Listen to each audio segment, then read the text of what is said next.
las épocas, bueno, vamos a grabar parte de un documental, de una historia de gente pobre que vivía, gente trabajadora que vivía a los alrededores del caserío Copapayo. Eso está en el sector entre Sinquera y Suchitoto. Hay unos recuerdos en tiempos del conflicto de una historia vivida en aquellas épocas por allí de 1983. En el mes de julio, creo que fue por a mediados de julio, como de por allí del 15 en adelante, creo, pues ya pasaron muchos años y podría ser que me equivoque en algún poquito tiempo de los días. Nosotros como unidad militar, viniendo de la zona de Sinquera hacia Suchitoto, se nos dio la misión se detuvo la información que había quedado mucha gente en medio de combates, de juegos cruzados en la zona de Copapayo. Se nos dio la misión a una agrupación del batallón Atracat. Me recuerdo que veníamos 3 compañías y pasamos por esa zona de Copapayo porque íbamos a ir a resguardar una cantidad de población civil que había quedado pidiendo que se evacuara de allí a una zona segura. En aquel tiempo del conflicto hubo parte de gente humilde, trabajadora, que no se había involucrado en lo que era la guerra. Había gente que ligero pues la involucraron al conflicto con las ideas de aquellos hombres que quisieron cambiar la ideología en nuestro país, cambiarle a la Constitución nuevas modalidades de otros países como China, Rusia, Venezuela, Cuba, Nicaragua. Bueno, vinieron muchos extranjeros que venían de diferentes países que quisieron venir a abrir nuevos proyectos de trabajos que traían con engaños de armar una guerra social, y ya con armas, reventando en una guerra armada, ya tipo violenta. Mucha gente de esta campesina cayó en las doctrinas que pudieron haberle infundido esta gente, que la mayoría era, traían ya un guión escrito en que se iba a basar la doctrina para esta gente humilde. Primeramente, parte se aprovechaban de los señores que tenían aquella fe católica, que manejaban mucha gente en las iglesias, y ellos pues eran unos líderes religiosos que manejaban la mayoría de creencias de la gente en su religión católica. Por allí vino cayendo más la doctrina en utilizar a los líderes religiosos. Vale decir pues que parte de esos líderes abandonaron parte de lo que era el rumbo de predicar el evangelio de Cristo en las iglesias, y cayeron en la política de enseñarle a la gente otro tipo de doctrina. Yo soy un veterano militar, ¿verdad? Y me recuerdo, como hoy estamos hablando de historias y voy a hablar algo aquí un poco de esa época. En una operación militar que andábamos trabajando en esa zona, me recuerdo que traíamos parte de esa gente que había quedado abandonada allí en medio de esas islas entre el Cacerillo y Copapayo, y que habían quedado en un lugar remoto en medio de los combates entre el ejército y la guerrilla. Pues parte de esa gente estaba preocupada, que ya no quería estar allí y querían salirse de allí. Entonces creo que se dio una orden a ciertos comandantes de algunas unidades de llevar a esa gente a algún albergue a la zona de Suchitoto. Y me recuerdo que en esa época le tocó, en ese tiempo estaba mi coronel José Domingo Monterrosa Barrios, y en una operación que andábamos en ese tiempo como parte del plan de operaciones del Estado Mayor, traíamos un poco de varias personas, ancianos, ancianas, jóvenes y niños, un aproximado de unos 70, 72, si no me estoy muy olvidado después de tantos años de que ya pasó el conflicto, pero quiero dejar grabado esta parte de la historia de que traíamos esa gente que venía contenta, que la traíamos, venía con nosotros, le veníamos dando seguridad entre medio de dos unidades del batallón Atlacat, entre dos unidades que veníamos ahí, la traíamos, o más no sabía la gente y ni nosotros de que al llegar a la altura del río Quesalapa, un puente que hoy lo han renovado, ahí hay una entrada para llegar a Tenancingo y a mano izquierda hay unas elevaciones allí. Y después del puente también hay otra pequeña elevación en donde habían puesto una emboscada de los elementos del FMLN, de la guerrilla, y la unidad que venía ahí venía una unidad de Cojutepeque adelante de nosotros, porque era la encargada de la seguridad en esa zona. Eran del DM5, destacamento militar número 5 de Cojutepeque, que estaban encargados en guardar seguridad en toda esa zona. Cuando nosotros veníamos con esa gente entre medio de dos unidades, la traíamos resguardando. Cuando fue la emboscada, había emboscada en ese puente, no para evitar que lleváramos la gente, no creo, sino que era para recuperar algún armamento en alguna unidad que cayera en esa emboscada, y ya sea de Cojutepeque o el batallón Atlacat. Una emboscada repentina, con precisión, que habían puesto ahí, ya planificada, en la parte norte de Tenancingo, con vista hacia el lago, al puente Quesalapa. Estaba la emboscada, una emboscada más o menos de unos 100 metros, entre 100 o 150 metros de largo el espacio, donde había una línea de tiradores en línea arriba, y la bajaban formando una L, con un tirador, con una ametralladora M60, ubicando el puente. El puente está al llegar después de una vuelta que está viniendo de Sinquera, se termina una vuelta que allí y cae en una recta el puente.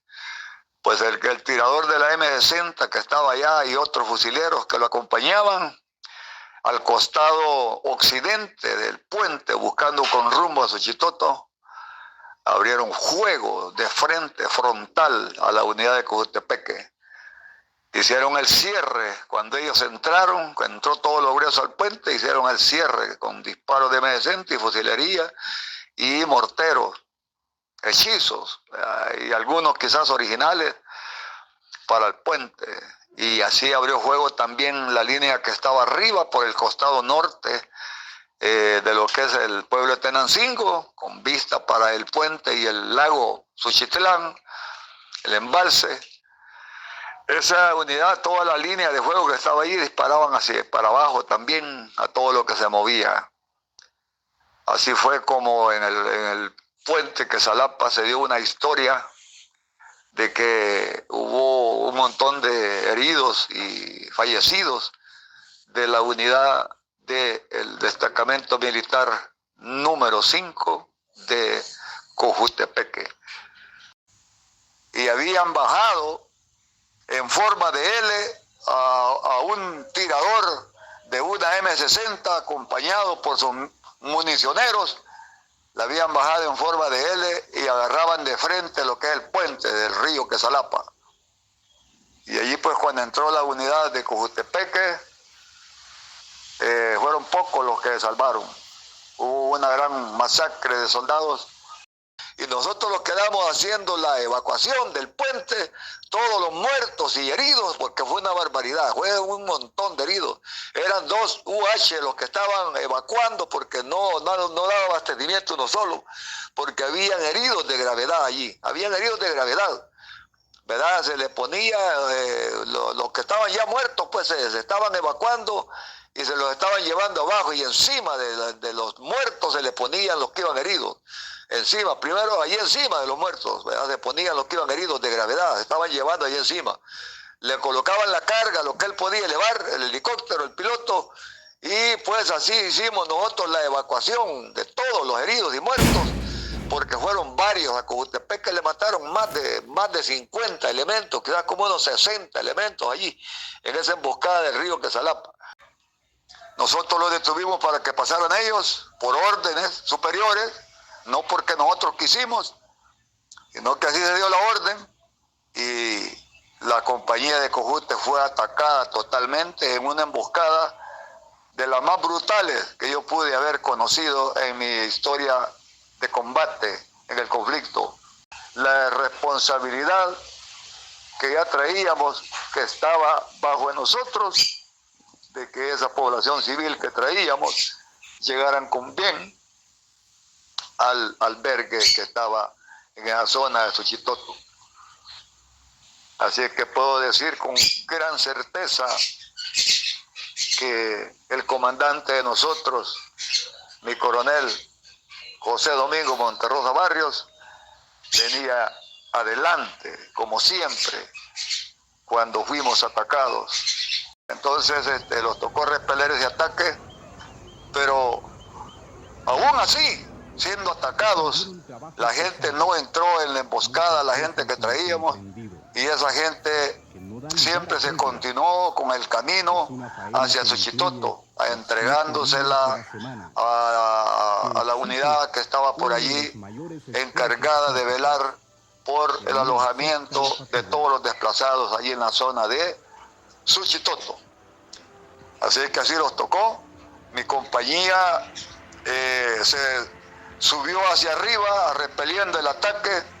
La 5ª y 6ª compañía de nuestro batallón subió ya peleando para arriba.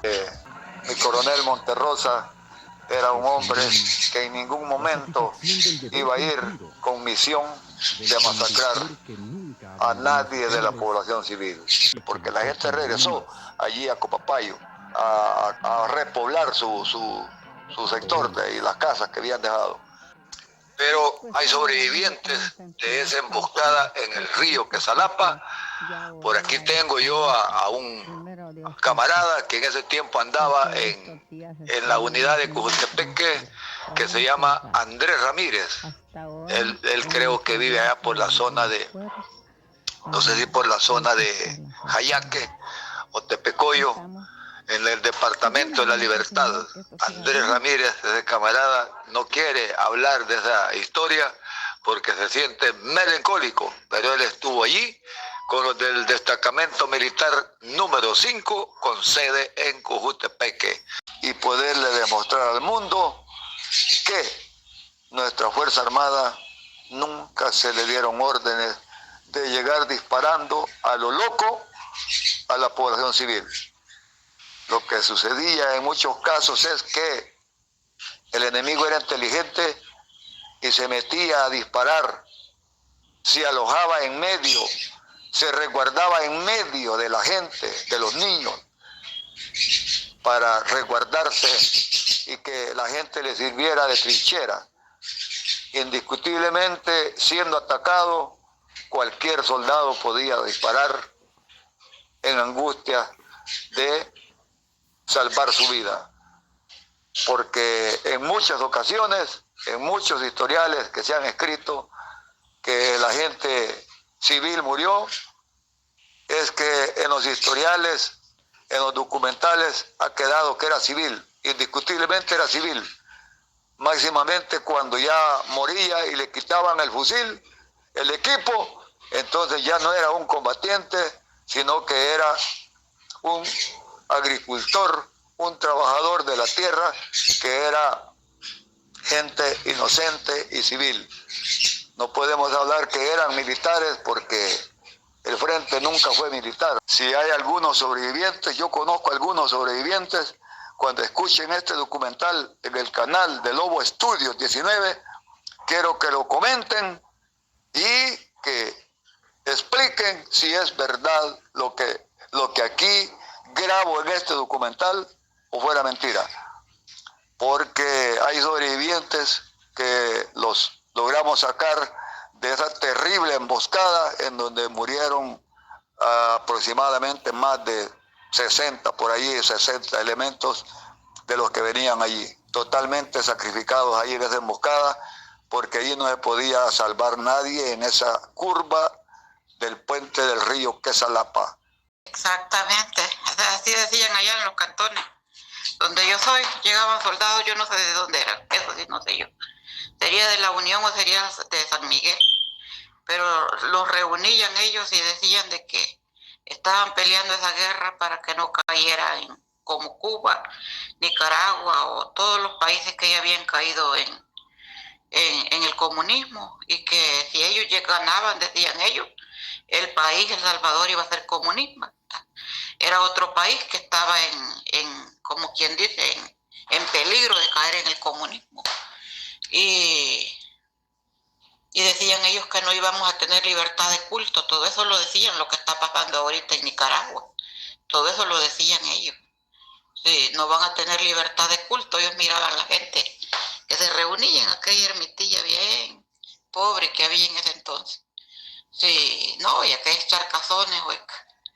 Y decían ellos no van a tener libertad de culto porque esas ideologías, esos presidentes que entran, decían, como el de Cuba, quitan todo eso. Y eso me contó fíjate, aquí cuando venimos con mi mamá, nos contó un señor cubano que ellos salieron huyendo de Cuba.